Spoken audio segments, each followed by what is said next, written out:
Once the centre of power of the Almohades, today the capital of Morocco and the government headquarters of King Mohammed the Sixth.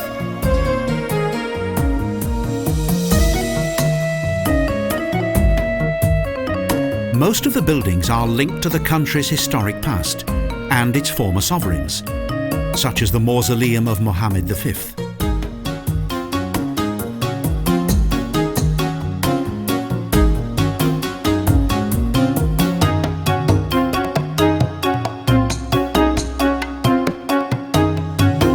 In 1956, he succeeded in gaining Morocco's independence from France.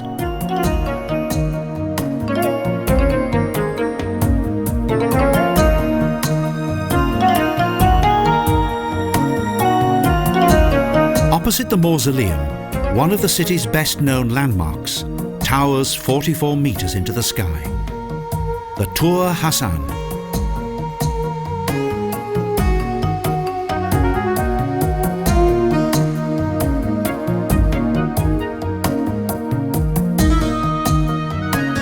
Originally, this structure was destined to be the minaret of a great mosque in North Africa. However, this enormous project was soon discarded.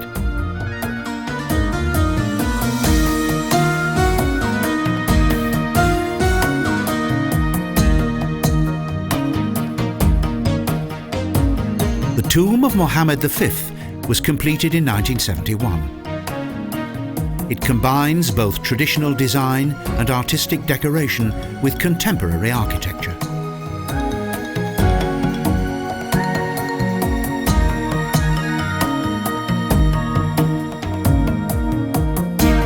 Next to the historic Tour Hassan, even today, religious institutions play an important role.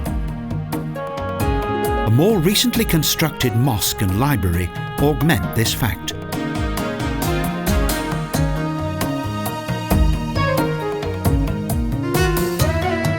Although the history of Rabat dates back to the 10th century, it was only with the arrival of the Almohades 200 years later that the city grew in importance.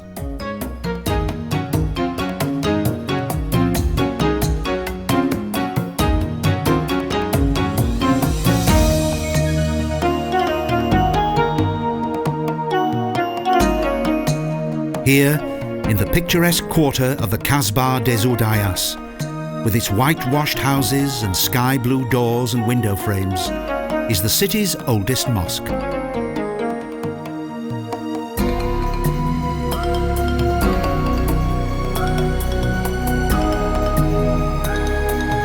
When Marrakech became the country's new capital, Rabat gradually fell into decline, until when in 1609, Andalusian Muslims and Jews settled here.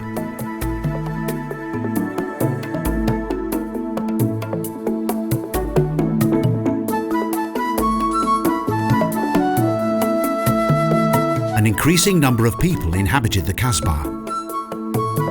Thus it was necessary to expand this area, and the Medina of today duly developed.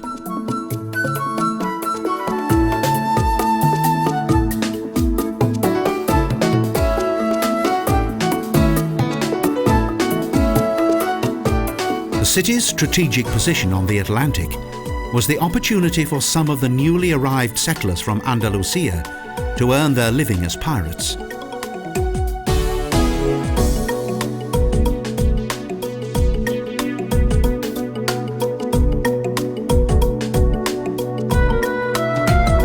In 1627, they even proclaimed their own independent republic, and therefore overcame the requirement to share their newfound wealth with the rest of the country.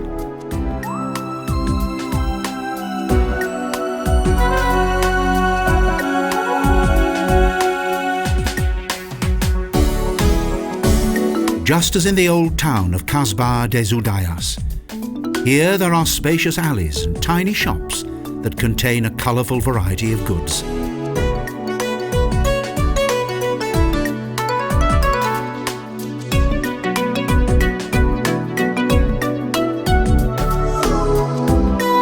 The Moroccan capital of Rabat contains numerous historic landmarks.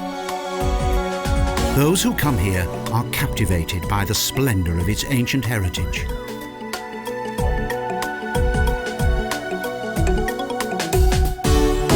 In the centre of the spacious government buildings, and only some metres away from the king's official castle, is the El Far Mosque.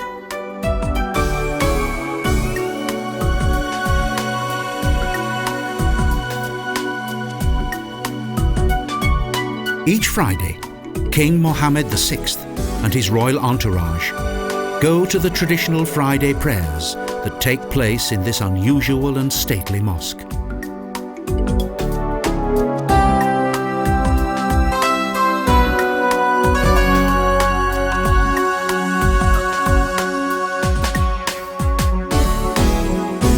The administrative area and likewise named parade ground of Mechouar in the southwest of the town is part of the Cite Royale, a town within a town.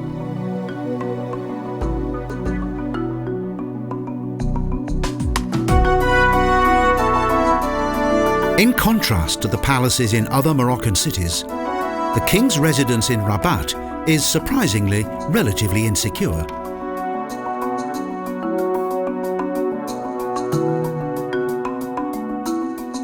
Nevertheless, there is an extremely strong military presence here.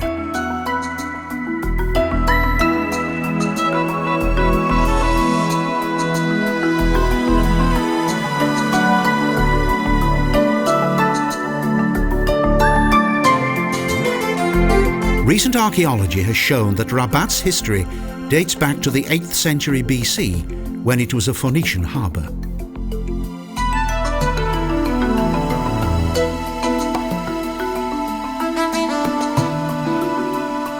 The country's most important discoveries that date back to the Phoenician, Carthaginian and Roman epochs are exhibited in the city's archaeological museum.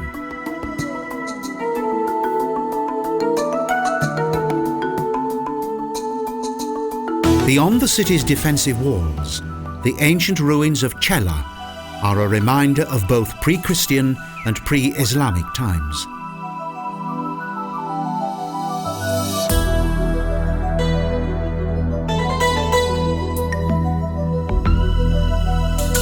During the 3rd century BC, the Carthaginians built their first trading establishment here that was later extended and became the famous Roman harbour of Sala.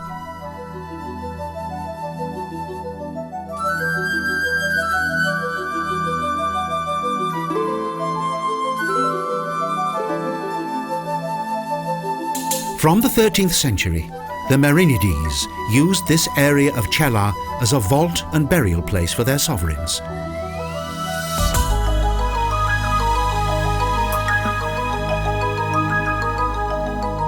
Today, 5 majestic gates still lead into the old town of Rabat that extends beyond the mighty defensive masonry of the Almohades.